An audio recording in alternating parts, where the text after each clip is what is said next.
Hi guys, welcome to Office Blokes Reacts. I'm Office Bloke Dave. I'm Spilt Coffee. I'm Office Bloke Daz with a warm leg. Where's that? That's not coffee. Where's that hand mic? We are the Office Blokes. We have a couple of other YouTube channels. We've got a Try channel, we've got a podcast channel, we've got a Patreon page, we've got lots of good stuff, haven't we? Loads. Everything. Yeah, everything. We've got everything. Fighting a sneeze, so someone's In it. Chew. Someone's going to take it. No, I'm all right now. COVID alert. I've got my jab on Friday. And he's had it, so. And I've had COVID, yeah. So link in the description for all that good stuff. And since we had a ban on this main channel, it does really help us out if you go and like and subscribe on the two other channels. Mm-hmm. It makes a huge difference. Helps hedge our bets in case we actually get banned. What else are you doing? What else am I doing? No, them. Oh, what else are they doing? I thought you meant me because I'm just going on with myself. Anyway, right. Could the US defend from an invasion of the homeland? So could they secure the borders? Could they stop someone like China? I was listening to something today where they said that China have got 1.4 billion people. Yeah. And America have got something like 370 million now. So there's 1 billion extra Chinese people on top of the total US population. It's a lot more bullets you need then, isn't it? Being America. Well, I think they're well stockpiled. Well, that's the thing. I mean, made in China. If it was a betting man, I know which side I'd bet on.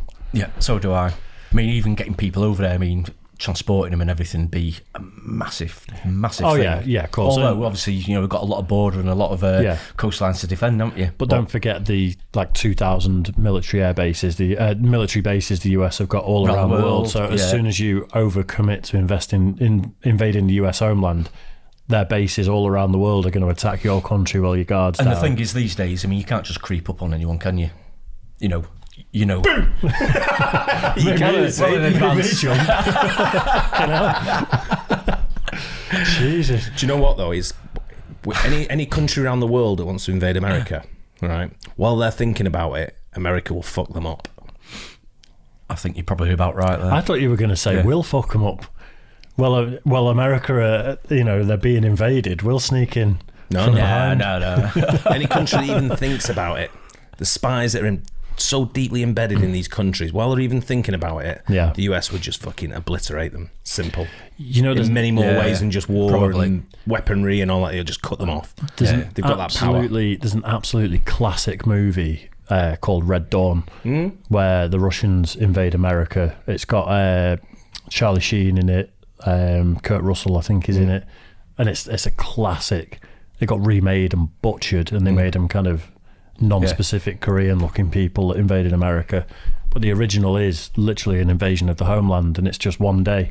Russians just parachute in, and America's that guy that just stares at you, and you go, "All right, mate, no worries." Yeah, we'll leave it. You want some? You want some? Anyway, this is turning into a mini podcast before we even do the video. So, Ronnie Pickering. Could the US defend from an invasion of the homeland? I reckon, yeah. Let's get into it. It's the early 1980s, and over the sky of the American heartland, Soviet and Cuban paratroopers begin to fall from the That's Red Dawn that he's talking about. That's the movie. What is it? All right. sky.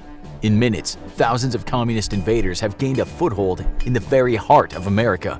With World War III in full swing, it's up to a band of plucky teenagers to fight a guerrilla war against the godless commies.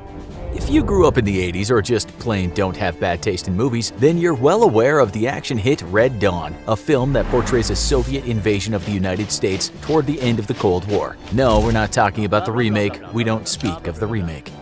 But film aside, could it really happen?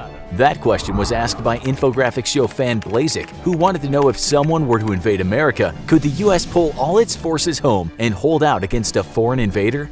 Despite what fiction like Red Dawn would have you believe, the United States was never in any danger of an invasion by the Soviet Union, mostly because the Russian people were about as interested in invading the US as Americans were in invading the Soviet Union. Of course, that didn't stop politicians and military officials on both sides using the fear of an evil capitalist or communist invasion from ballooning defense budgets. The saddest fact of the Cold War just might be that despite all the preparations to defend from an invasion by both sides, neither NATO nor the Soviet bloc ever had a single war plan drawn up for an actual preemptive invasion of the other's territory. But another major reason why the US was never under any threat of an invasion is due to its unique place in the world geography. In order for an enemy to get to America, first it must cross 2 massive oceans, and this geographic fact makes the United States the single most secure nation on Earth. Even today, moving troops and equipment across the oceans is a massive undertaking in terms of both logistics and cost, and very few nations are even capable of attempting the feat. But let's say that the 2 leading peer competitors to the US decided to join forces and team up against the United States. With all troops returned home from overseas, could the US defend itself against a double-sided assault against it by China and Russia? First, the two-power alliance. This feels. Remember when we were doing Binkov's Battleground? There's the Russian guy talking about this sort of stuff with the stats. This feels a bit more like it's going in that direction. It's going to be a numbers game. Yeah, I reckon it will be. We need to do a bit of Binkov's Battleground again. They were good. Yeah. Would have to decide on where to strike. For an invasion to be successful, both nations would have to land troops as quickly as possible, and that would require the use of a working seaport. These ports would require good rail and road infrastructure, and must have deep water anchorages so that large cargo ships could dock and disgorge troops and heavy equipment. The need to take and hold major seaports is critical, as aside from a few token forces with a small number of fire support platforms, amphibious landings alone wouldn't be able to deliver firepower fast enough to secure a beachhead. In Normandy during World War II, the success of the landings was largely down to a brilliant deception played out by the Allies, which saw the Nazis concentrate their forces at the wrong landing site. And even when the real landings happened 100 miles away, Nazi commanders were so fooled by Allied intelligence that they ordered their forces to hold their positions, believing that the real assault was coming their way any day. The ruse, combined with some whopping tactical blunders by Hitler, allowed the Allies to quickly build a makeshift port facility which let Allied armor and artillery disembark. Had Hitler allowed his commanders to commit panzer reinforcements to the landings, Normandy would have likely ended as a complete catastrophe for the Allies. By the time he cleared reserve panzer units for the assault on the beachheads, Allied logistical units had already disembarked enough tanks to repel the assault. In an invasion of the US homeland, such a ruse would be impossible to pull off. Long-range and satellite surveillance assets would see an invasion fleet days before it made landfall, and its target would be clearly known to the American defenders. Therefore, China and Russia would have to act quickly and decisively, taking major seaports and holding them long enough to disembark a sizable expeditionary force able to repel American counterassaults. For China, the only good options for unloading main battle tanks and mechanized artillery would be the ports in LA, Long Beach, Oakland, Tacoma, and Seattle. The LA Long Beach complex would be especially attractive. I feel like if it was taking boats days to take a military and all the equipment and stuff, there'd just be a stealth bomber flying over the top that would go. Exactly. By the time they're thinking about it, it'd be over. Yeah, there goes your army. That's the problem. You can't just. It's not overland, is it? It's oversea. It's going to take days and days to get there anyway.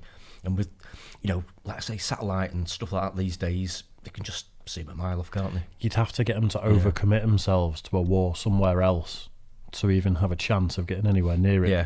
But I think the military's that big that America couldn't really overcommit themselves unless it's proper World War III. Yeah. The wars are not going to be fought that way in the future anyway.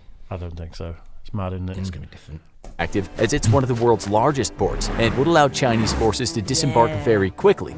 Unfortunately, these port facilities are also very close to several American air and naval bases, making them easily defended. The Seattle and Tacoma ports, however, are far more vulnerable, as only 5 major American bases are near these facilities. Landing in Washington, though, would mean Chinese forces would have to fight south and into California through easily defended and very mountainous terrain, a tactical nightmare for any Chinese commander. Russian invaders would face an even less enviable job. The American East Coast is home to far more numerous large port facilities, giving the Russian invasion force a greater number of targets to pick from. Unfortunately, the American East Coast is also the most heavily defended, with several dozen major military installations spread out from north to south. The East Coast is also home to America's largest military shipyards, which would be so heavily protected it would be suicidal to attempt a landing or assault against them. Russia's best bet would be to attempt a landing in Mobile, Alabama or Houston, Texas. This, however, would mean Russian forces would have to... Just going to put it out there. Do you want to try and invade Texas? Really? From everything we've heard, all the stories, and when we did that, could Texas secede from the US and stuff like that? They're ready for it. I think they're... I would guess so. Yeah. If you went into, what was he saying before? You go into Washington or Tacoma or somewhere, was it, up in the northwest? Yeah. And they'd have to fight down into California. You've got all the Latino drug lords. No. Can get through first as well. MS-13. They won't be happy. They won't be happy that you're fucking interfering with their business. Yeah. You know what I mean? They'll probably start selling through them though, won't they? Using them. And more time out at sea, and move into the Gulf of Mexico, where they would be surrounded on all sides but the south by major American air bases. For both our challengers, the tactical picture is not looking very good, as the United States simply has no viable landing sites for a major expeditionary force that couldn't be easily defended.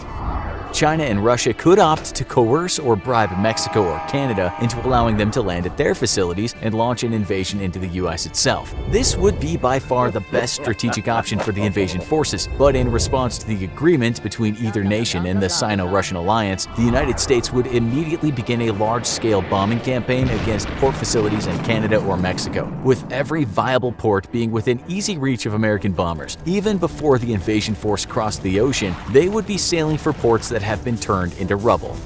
Assuming that the US didn't use naval aviation, which it definitely would, the invaders could opt for using ports in South America, well out of reach of most American bombers, and then simply move north to invade through Mexico. Moving through South America's poor rail and road infrastructure, though, would be a nightmare for the invaders, allowing plenty of time for the US to simply move blocking forces through Mexico to Panama and then hold off the invasion there. If, miraculously, though the alliance did manage to land forces in Canada or Mexico, it would face a different tactical nightmare altogether. In Canada, the lack of suitable border crossings would force the invaders to spread out over a large area, or bottleneck and be subjected to endless attacks by American air power. In Mexico, military border crossings would be possible over a far larger area, but enemy forces would be moving through terrain that provided absolutely no cover. American air power would once more devastate any invaders trying to move through the flat terrain of the US-Mexico border. Geography alone provides the United States with near invulnerability from enemy invasion, but the logistics of the world's militaries proves why the US simply cannot be invaded. An invasion of the American homeland would rely on naval power to get the job done. And right off the bat, no nation on Earth, nor any combination of nations, has the firepower and logistical support needed to carry out such an invasion. The matter is one of historical necessity for the world. Ever since the end of the Second World War, all of the world's major powers have had no need to project military power far from their own shores, except for the United States. The Soviet Union was chiefly concerned with securing its European borders, and in the case of a Third World War, its most vital strategic objectives could all be reached over land. The vitally important oil fields of the Middle East could all be taken via land routes through Afghanistan and Iran, and no navy was needed to hold off NATO forces in Europe. The same was true for Europe's NATO members. While once their mighty navies ruled the waves all over the world, their concerns in the 20th century quickly became resisting a possible Soviet invasion, and for that, no major naval power was needed. In the Atlantic, the Soviets hoped to slow the American response with the use of submarines, but ultimately knew that they could never stop the US Navy and thus never seriously tried. On the other side of the world, China struggles to turn itself into a first world power, and other than resentment towards Japan over its actions in World War II, China has had no real motivations to build a strong navy, at least until now. Much like the Soviet Union and Europe's NATO partners, though, China definitely had no real reason to build a heavy sea lift capability in order to move thousands of troops and heavy equipment across the ocean. On the other hand, the United States is both blessed and cursed by geography. While it's untouchable to invasion thanks to the Atlantic and the Pacific, it also means that in order to project power on the world stage, America has always needed a strong navy. This is the reason that the US has always had a very strong naval tradition, and why it has invested in naval and air transport more than any other nation on Earth. If US troops want to get somewhere, after all, they're certainly not walking there. To even get forces into the US, any invading army is going to need some serious sea lift capability, and no force on Earth comes even close to the US's 125-vessel Military Sea Lift Command, which operates a vast fleet of oilers, tankers, and heavy cargo transports. Yet, even this fleet is not enough according to some analysts, and plans are being called for that include dramatically increasing the capability of the US's military transport fleets. China has in recent years expanded its landing ship capabilities, with several dozen available to carry troops and heavy equipment. These ships, though, are not meant for global operations and are only designed for cross-strait invasions into Taiwan or to ferry supplies to China's illegal holdings in the artificial islands it built across the South China Sea. A crippling lack of support vessels such as oilers means that China cannot physically get its landing ships across the Pacific, though even if this problem were to be solved, the nation cannot hope to make a contested landing on foreign soil. Again, this is because of China's lack of need for a global expeditionary military force. China's chief military concerns lie with a military invasion and forced repatriation of Taiwan, and thus it has not invested money into developing a true blue water navy. Russia has even less naval transport capability and support vessels, which again is a result of its military objectives being close to home. To compound the two nations' sea lift problems, both nations have no dedicated amphibious assault ships capable of providing close air support and air superiority to landing forces on a contested beach. By comparison, the US operates 9 of these specialized vehicles, and they will soon be equipped with the F-35 stealth fighter. Projecting air power is in fact the biggest weakness for any nation hoping to invade the US, and China and Russia combined only operate 2 active-duty aircraft carriers of extremely limited capabilities. Russia's infamous Admiral Kuznetsov very publicly had to be towed back to a friendly port after experiencing severe mechanical problems. Without adequate air power, neither nation could expect to secure a foothold on the US mainland. America's air forces are twice as large as both nations combined, and its naval aviation alone is as large as Russia's total air power. If by some miracle either nation could get troops across the ocean to US shores, the lack of air power would reduce the attempted landings to a suicide mission. In the end, not only could the US protect from an invasion of the homeland, but it is currently and for the foreseeable future completely invulnerable to military invasion. Luckily, the US, China, and Russia have no desire to fight each other, and there exists no real reason to. Now that you've made it to the end of the video, why not keep learning about cool? There we go. I don't think That's it's suspected. quite as black and white though as he makes it out to be. I think it is. I think, you know, it's for them to attack via the water or by air or by whatever it is black and white like that. They just won't happen. Couldn't happen. Distances are just too vast, aren't they? But he's only talking military attack. Yeah, whereas invasion. what I was going to say is there'd be like a precursor that would be a cyber attack that would take down infrastructure. They'd have to. And A then, pandemic. well, even in a pandemic, you know, people might be sick, but they can still fight, can't they? And you know, like, drones still work if you want to take out ships and things like that. No, I'm not talking about people with a pandemic. I'm talking about the infrastructure of what you've got, your economy. Oh, the economy, yeah, cripple the economy.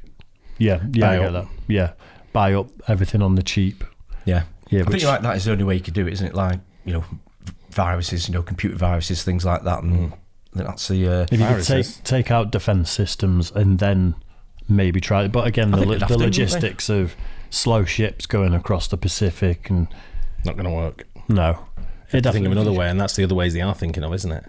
So they're always coming up with new ideas of you know, trying to infiltrate areas of, you know. The thing is, I suppose America are as well, aren't they? I suppose they're doing exactly the same as Russia and China, aren't they? Of course they are, but what you do is you get people arguing as well. You'll get all the Russian bots creating a thing about one political party to hate the other ones, and who knows, a civil war could erupt at any time. Maybe not so much in the USA, but in certain countries it's very easy to do that. Absolutely, get that, definitely. Interesting stuff one, like that. In a conventional sense, in a D-Day landing sort of sense, it's impossible. Yeah, definitely. But in a modern sense of even sleeper cells, you know, like, you know, there's companies that are, you know, 1,000 staff at a time coming over because we're setting up a head office in your country. Could be 1,000 military guys, and so, you know, something could be built up in a stealth, underhand guerrilla warfare sort of way. Yeah, not trying to put ideas in anyone. I'm sure your fault. Yeah. Hey, we never not thought of that. What Dave's talking about. Hey, Boris, bring that over here. Let me have a look at that a minute. Dave's got an idea. Get him in. Suddenly, you've got the head offices in Houston, Texas. Security experts around the world. Yeah, Dave's got an idea here. Yeah, I don't want credit for that one, thanks. Anyway, yeah. You guys like that too? Don't forget to like and subscribe, hit the bell on all the channels, and we'll catch you guys on the next one. Cheers. Guys.